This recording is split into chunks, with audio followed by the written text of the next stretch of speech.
Hey everyone, how's it going? Welcome back to Let's Play Dark Souls 3. The last area that we were in was more of a prologue to Archdragon Peak, but this is the real deal. And it starts with a familiar sounding bell chiming, and a really tough enemy being summoned in. But they take so long to get summoned that you can set up shop right behind them for a backstab.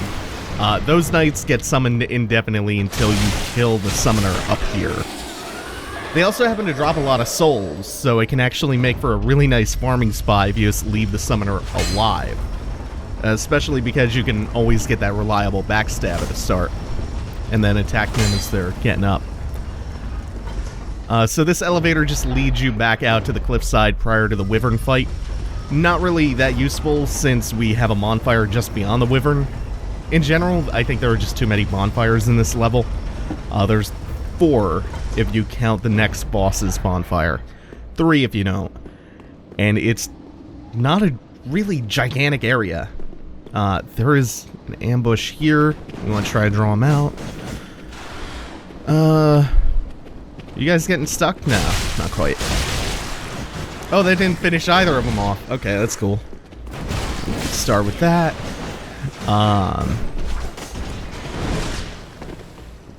This is kind of where they go too crazy with the bonfires. This is one of those areas. Then again, Archdragon Peak in general is probably one of the hardest areas of the game. Like, everything here is pretty dangerous, and they ambush you a lot. Super tough enemies, with decent amounts of HP. A lot of them have actual poise. There are these Hellspawn, your new worst nightmares. We'll get back to them in a second. Yeah, they'll just throw groups of enemies at you, really tough enemies. The groups will tend to complement each other. We have the rolling lizards, the summoners, some tough NPCs. The boss of this area is a contender for the hardest in the game. And what that one was a Drakeblood Knight. Unfortunately, they don't make much of a reference to the lore from Crown of the Sunken King. We're going to use the Path of the Dragon emote again here in front of the dragon to get a Calamity Ring. The good old Calamity Ring from Dark Souls 1. It does essentially the same thing. You take double damage. It's a challenge ring. And the Dragon Slayer's Spear. Tons of old school dragon-related paraphernalia here. A lot of callbacks.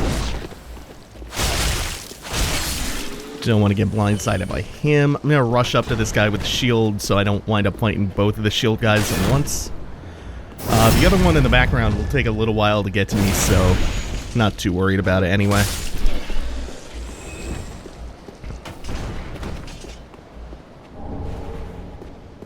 A little bit large Titanite. Yep, didn't quite get the backstab. Oh man, as much as I actually really like the S-Stock, I'm so happy to not be using it anymore, if for no other reason than I finally get my kickback without having to switch weapons to like the Dancer's Blades or the Dark Sword or something that I've been using this whole time. Oh, it's so nice. Something else that's, there's usually a small man serpent that comes around the corner to my right. I'm worried about, because we have a giant man serpent. Something that's really nice about Ubadachi and Onikiri's jump slash ability is that as soon as your body flies into the enemy, they kind of stumble and get... Yeah, he's there. They stumble and get interrupted, so they can't swing at you and knock you out of the animation so easily. It's a good, safe way to engage a lot of enemies, at least smaller ones. You can't quite stumble the bigger ones like the giant man serpents. Plus, it looks stylish as hell. Okay. So this plank path is dead end, but it does lead up to a ladder if you come around the corner to this column.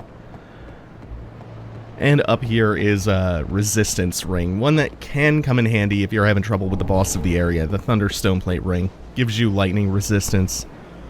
Oh shit, look at that.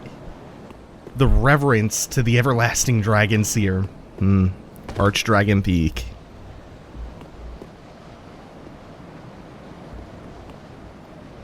Kind of curious how the Drakeblood Knights are actually kind of fighting on the side of the man serpents here.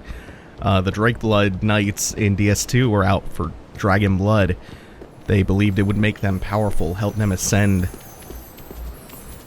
So they just went around murdering dragons, tried to kill Sin.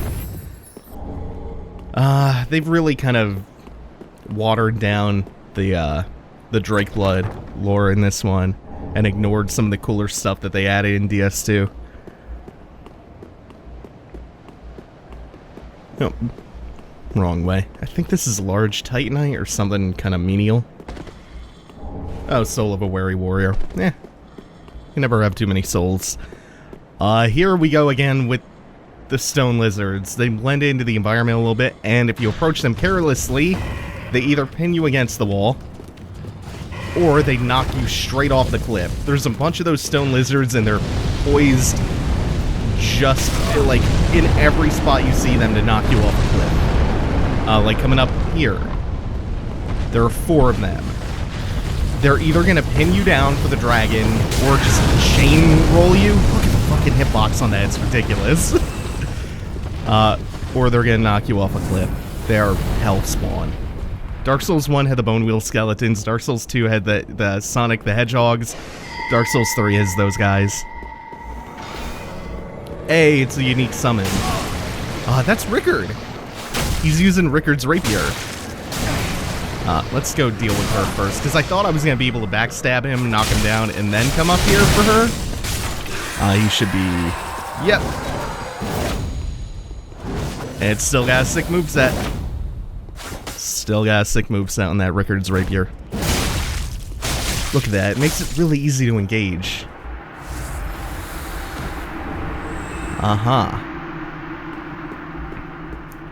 So, one of the unique summons she can do, and it's very rare that those, the serpents will summon this NPC, but they can occasionally summon Havel the Rock. Oh, this gives us a preview of the area we're coming up to. One of the hardest rooms of the game, but we do have another bonfire right before it. This bonfire is more practical to do in the boss run, but it's also helpful for the room that we have coming up.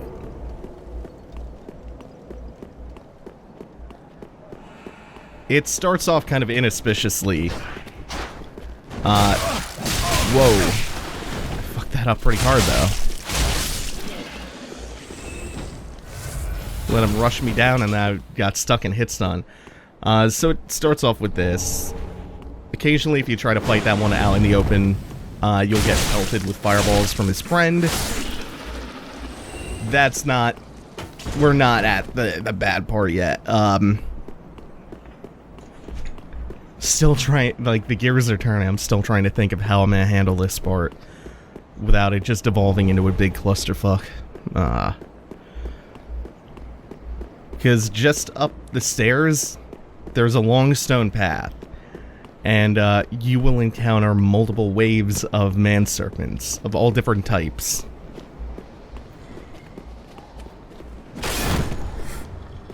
That one's probably gonna rush me.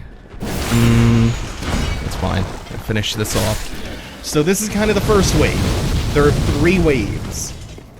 And if you fight them in the wrong spot, you'll aggro waves prematurely. If you take too long, the waves will just kind of proceed down the path to you, and you'll wind up fighting a lot of small and big man serpents alike. This destructible environment's really cool, though. You do enough damage to the big man serpents, and you can stagger them a little bit for a couple counter hits. Just in time for wave 2. It's like... God, I got caught up on geometry trying to do the leap slash. Wave 2 is also not that bad, so long as you don't join any of the waves together. That's where this gets really hectic.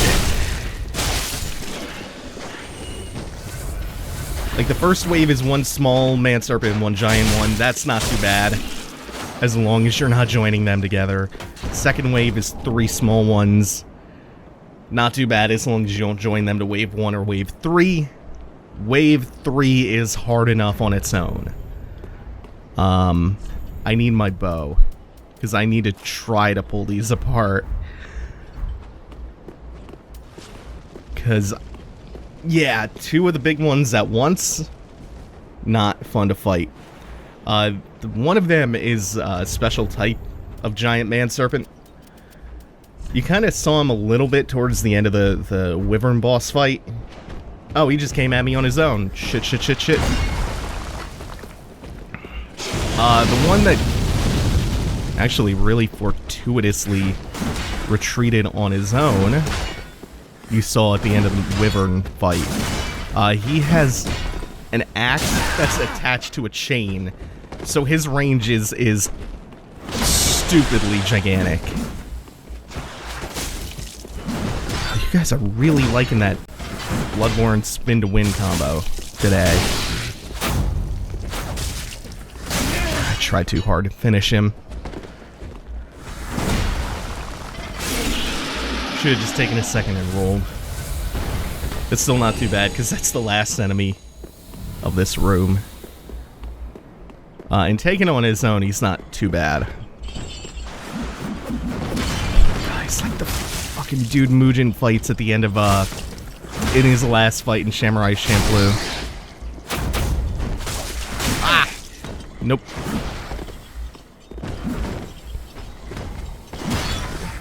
Except his was...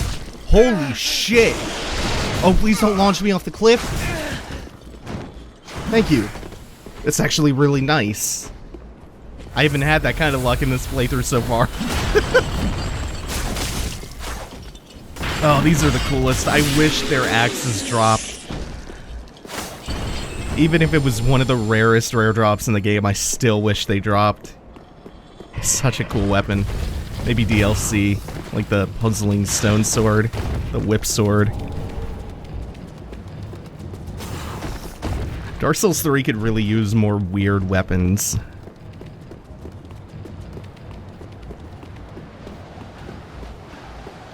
Check out the Dragon Chaser's ashes in a moment. I'm worried about that thing following me too far up the cliff.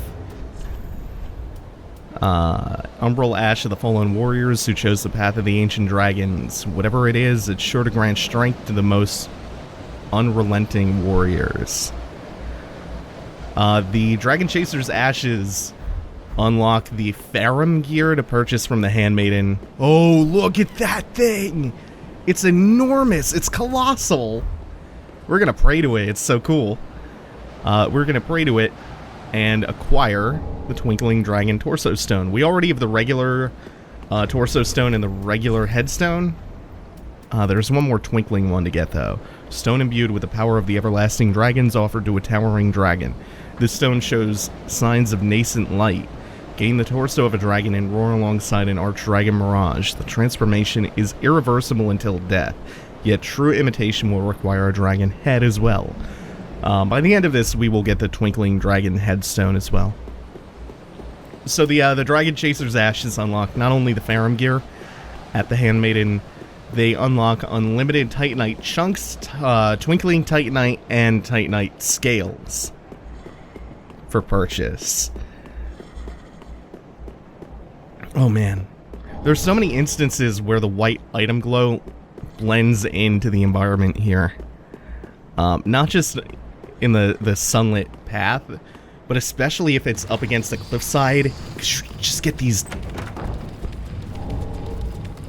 like, blinding clouds full of, like, almost too much bloom. They camouflage themselves really well. And up here, hey, it's our old buddy Havel the Rock. Oh! That was a mistake. Havel retains poise for the most part, and not like weird Dark Souls 3 poise, but actual poise. There are occasions, if you hit him early enough in his swing, where you can cancel his animation. Like that. It's a little bit tricky, though. I still would rather be fighting Havel with a shield and sword, but I'm committing to Onikiri and Ubidachi. This set of weapons is so sick. And it's not like Havel's. Ugh, impossible. Like this. I just never ever fight Havel, including in Dark Souls 1, without access to a nice parry or block and backstab. Oh shit, here we go. Havel the Rock has turned into an actual rock.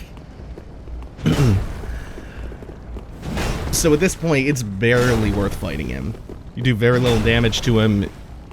He no longer has any ability whatsoever to be staggered. I'm not sure if he can guard broken in that state, but it doesn't last very long.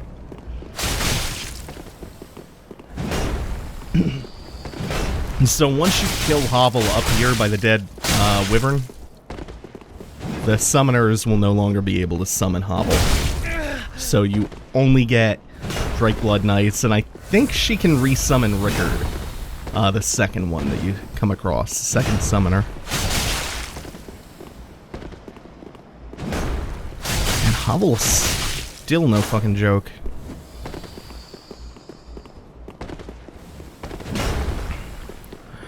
Luckily, he spends a lot of time trying to block you with his Dragon Tooth. And that thing has no stability at all, so he gets guard broken pretty easily.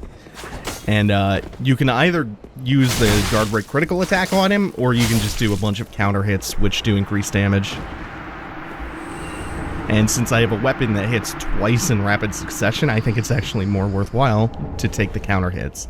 And he's guarding yet another Titanite slab. Not the last one we're gonna get. And one more thing to grab real quick.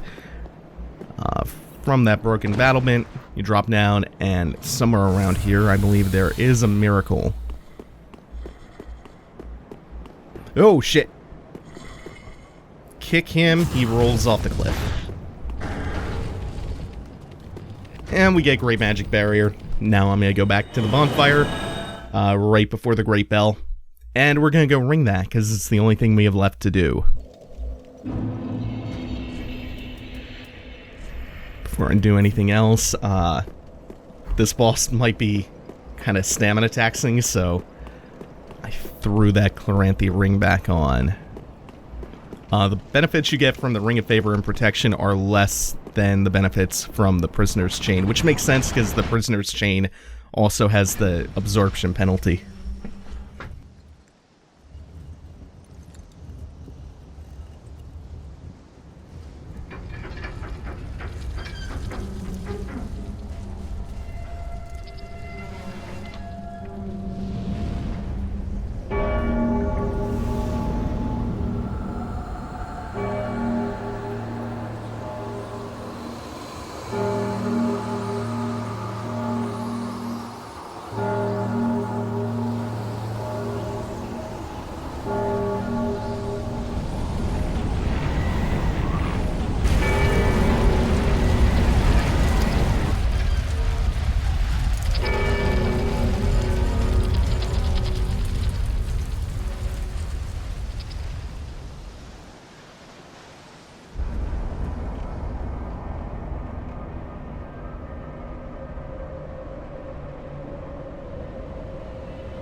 How cool is that? This dense blanket of fog is thick enough to tread on. Yeah. Only one thing left to do, and it is fight the coolest boss in the game.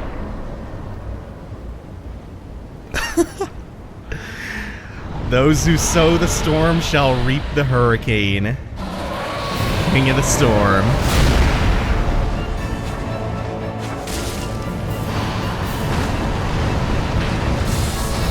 Oh, this is my favorite attack. It's my favorite cinematic looking attack. Not all that hard to dodge, but it's super cool looking. Like the way the camera tracks him while he's circling you.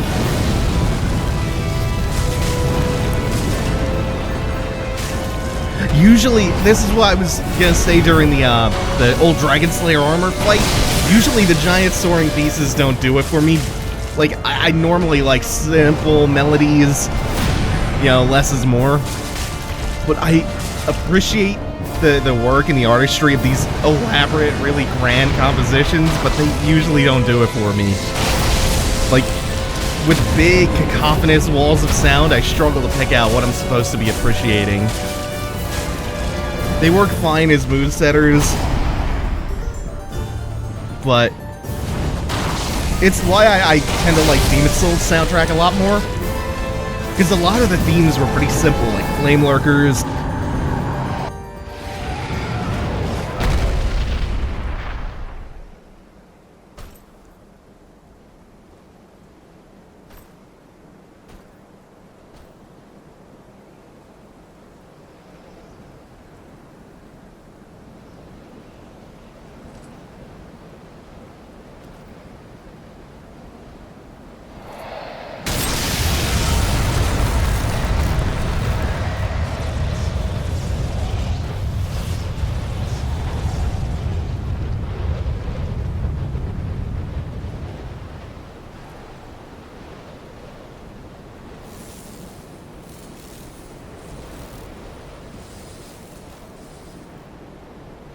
Yeah, you didn't think it was over yet, did you?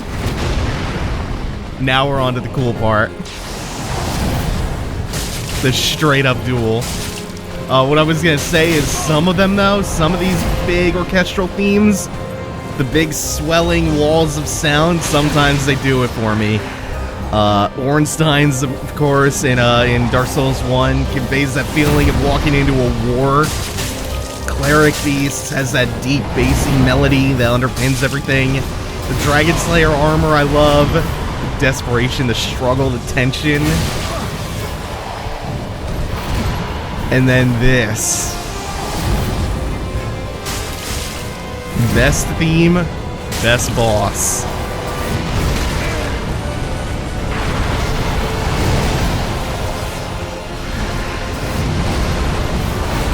I do need to get my timing right, though. He doesn't give you a lot of room to breathe. That was the wrong one, though. That was the wrong timing.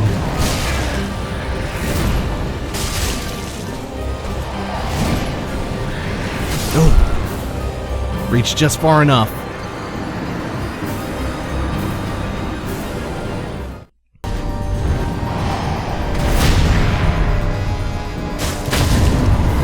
This was a pretty clean bird phase again.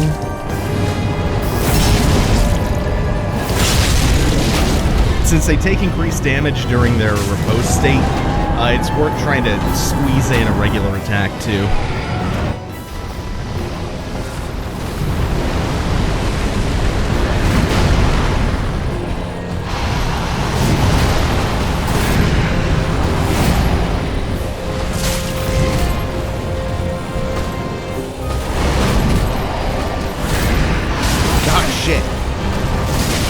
Never quite sure when he's gonna do a third swing. I'm just gonna have to be more cautious.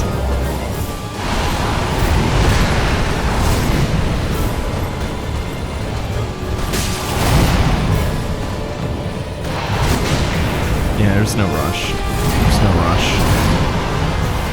There's no rush. This is good.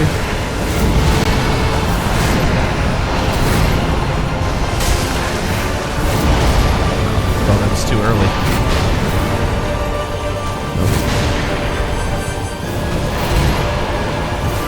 I do have the extra invincibility ring on, so it's helping me out a bit.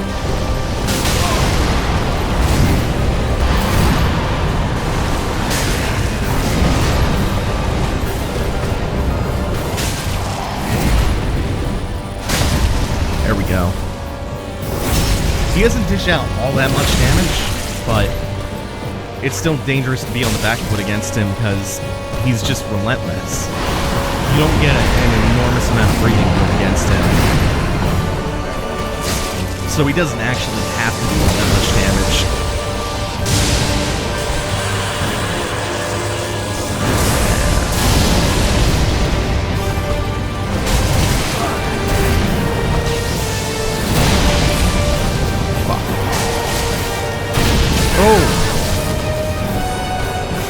this is okay.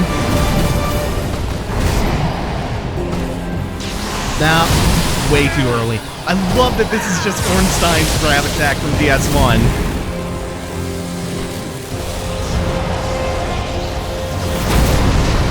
That's a good opportunity to heal.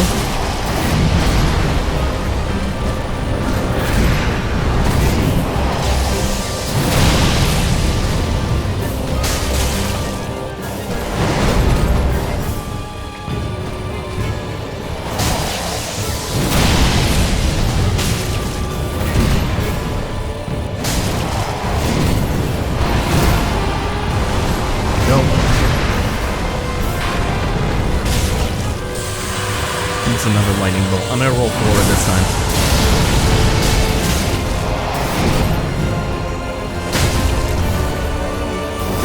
And since I don't actually need to top off that bad, I can R2 him. A little bit extra damage. Almost there.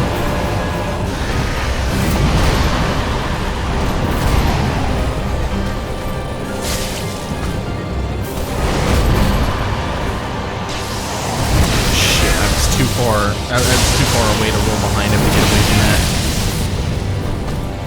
Don't take any chances. Yeah, this is done. I need one hit.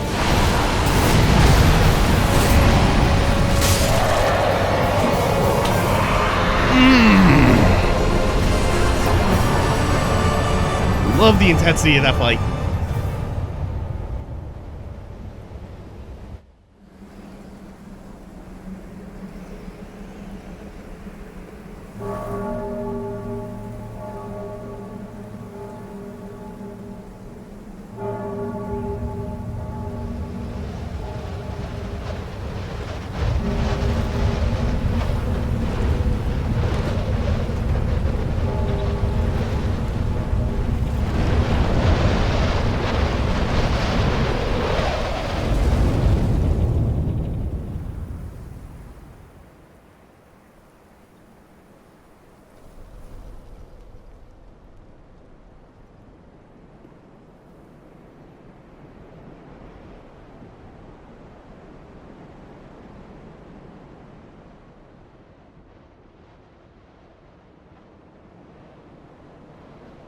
Whew. Great stuff.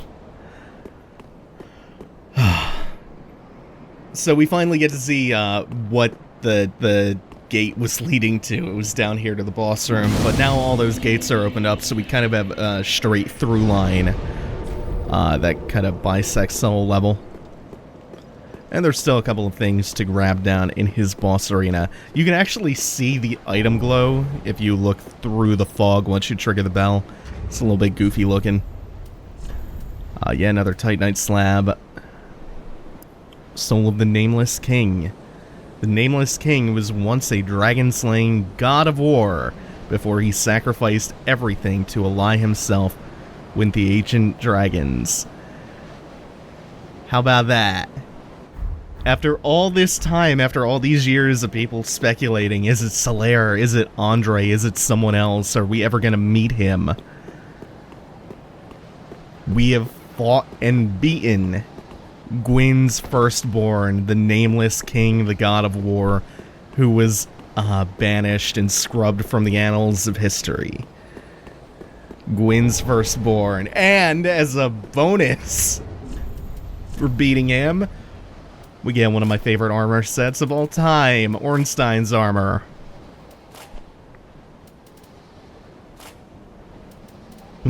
That puts me over the weight cap. Oh.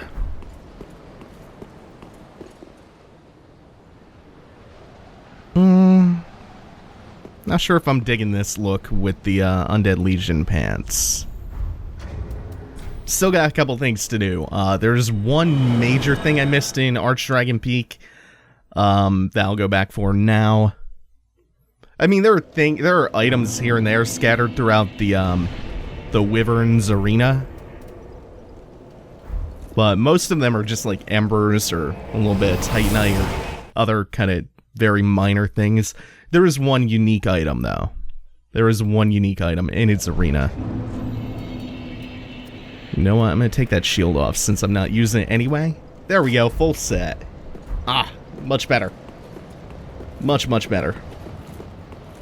I don't remember the back part of the Ornstein skirt looking like this, though. I can't remember if I actually used it that often, though.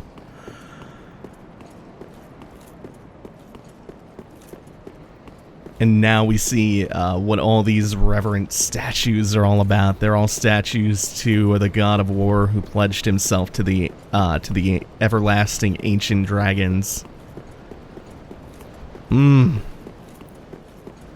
Love how they bring that one to a close. They finally give you closure on that little thread.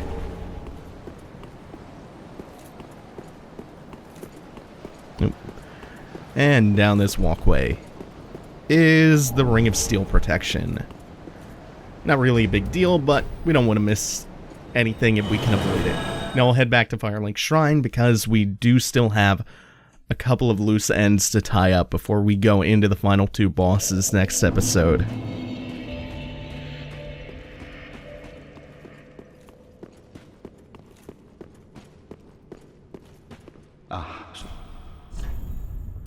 So we have Lightning Storm, Miracle of the Nameless King, ally to the Ancient Dragons, calls forth a furious bolts of lightning.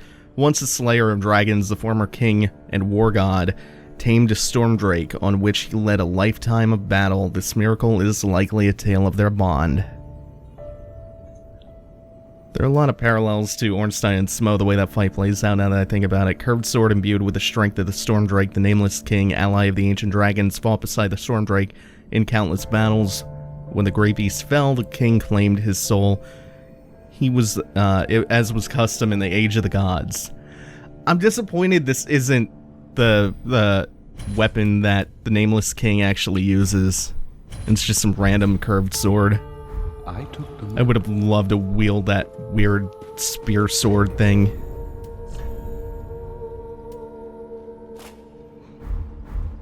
It's okay. It's got an okay moveset. It's got decent range. I would still just rather have that weapon. Like, I would totally use that throughout one of the DLCs. I would make a build around that. Still hoping we get a really good Naginata or something so I can do that Hisako cosplay build for one of the DLCs. Or we get a Red Iron Twin Blade. I want that to come back. Ah. Gracious. Passing fine ash, let. I only hope. No new dialogue for that one. Okay. Get all the embers we can because we have plenty of leftover souls. Why not? Yeah, and the big thing that this unlocks, of course, unlimited supplies of twinkling titanite chunks and dragon scales. Expensive, but unlimited. And now that we have Archdragon Peak done, it's really easy to farm souls off the Drake Blood Summon Knights. Oh, man. We can also grab the Nameless King's garb in addition to the Farum gear now. Crown of a Nameless King who was allied to the Ancient Dragons. This golden crown, buried amidst long strands of bristling ash, is said to closely resemble that of the First Lord. Further confirmation that this is indeed the firstborn son. Dragon scale armor of a Nameless King who is allied to the Ancient Dragons. Dragon scales are razor sharp and cannot be burned. Nice fire resistance set. Ashen one. Oh, you've returned. I was hoping to see you. That crestfallen ass Hawkwood, he handed me this. He's changed a great deal since he left this place. Graven of face, he asked me to give it ye. Well, now that that task is concluded, what would you have me smith today?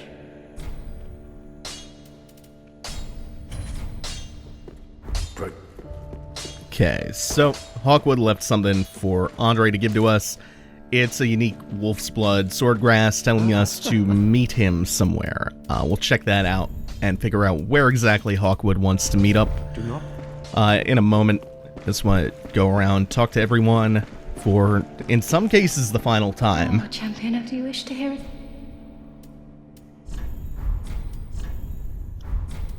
Might as well clear out her stock while we're here. I was not meant to be a firekeeper. The gods are ever mine. I'm gonna try to have everyone cleared out by time we finish the game off.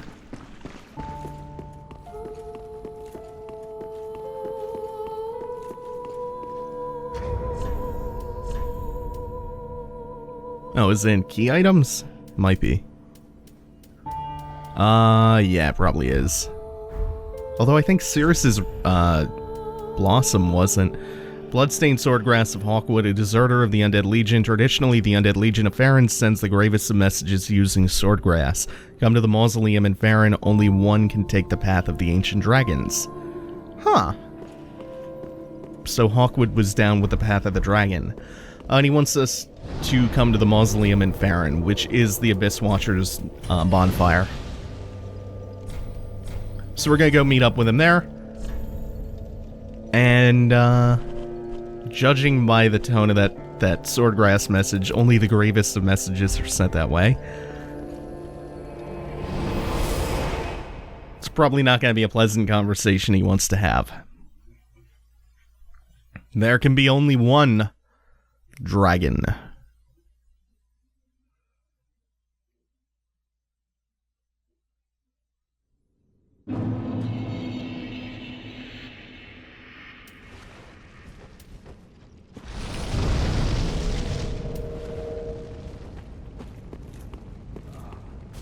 This is unexpected. Well, I've decided to stop running from my fate. Loathe me all you like. I shall take what makes you dragon. I'm not a dragon yet, man. So Hawkwood's using my favorite sword, the Farron Greatsword. Hopefully he doesn't try to parry me. I don't know him to parry very often. He does drink pretty often. He has, I think, 7 charges of Estus.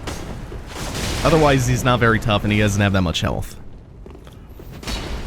The thing about him is, if he kills you, he will take your Twinkling Dragon Torso Stone. Even if you have it in storage, he will take it from you. But you can get it back as soon as you beat him.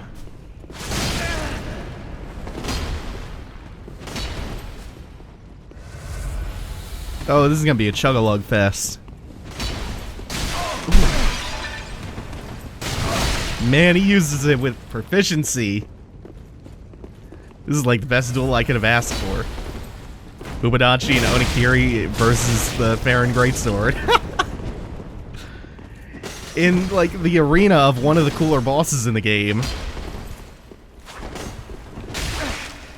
Amidst the corpses of the fallen Legion of Farron. Ah. Can't say From doesn't know how to set a mood. You are a dragon. More dragon than I. Twinkling Dragon Headstone. So, someone said that if we can see Pawn of Sullivan's stand, that must mean that the player character is a stand user too. And whoever that was, stone imbued with the power of the everlasting dragons, the second of its kind offered to a towering dragon, gain the head of a dragon and emit breath alongside an arch-dragon mirage. The transformation is irreversible until death. The illusion achieved was the first case of a human imitating the form of an ancient dragon, and it revealed the smallness of human existence. The road to the old dragons is long and arduous, and only one can complete the journey. Yeah. To whoever made that connection about being a stand user, you were 100% correct. This is my stand, DragonForce.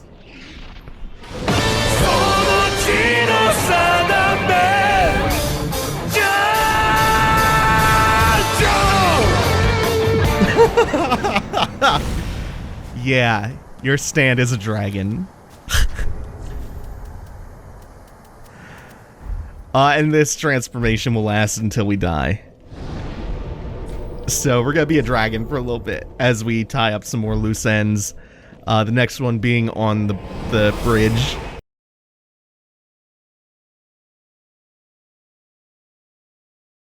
So after killing Havel at Archdragon Peak, if you come back to the bridge where you fought the Stray Demon, you will find Havel's gear. And next up, we are off to the Undead Settlement again, where we initially found Irina of Karim.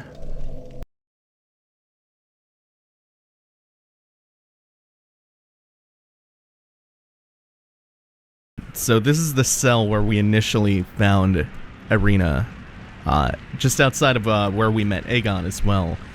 Aegon, having, I guess, fulfilled his purpose of protecting Irina, comes back here to die, which is a running theme with the Souls games. After you've finished your purpose, after you've lost your purpose, you die. Demonstrates outstanding strength, unwavering faith, decorated by a wandering charm of Kareem Temple, imbued with the twisted rage of Apostle Morn. Is this the first time we've ever actually gotten a reference to someone named Apostle Morn? A deformed great shield given to Aegon of Kareem upon being conferred knighthood. The giant woman's face that protects Aegon is that of his sister, some years his senior.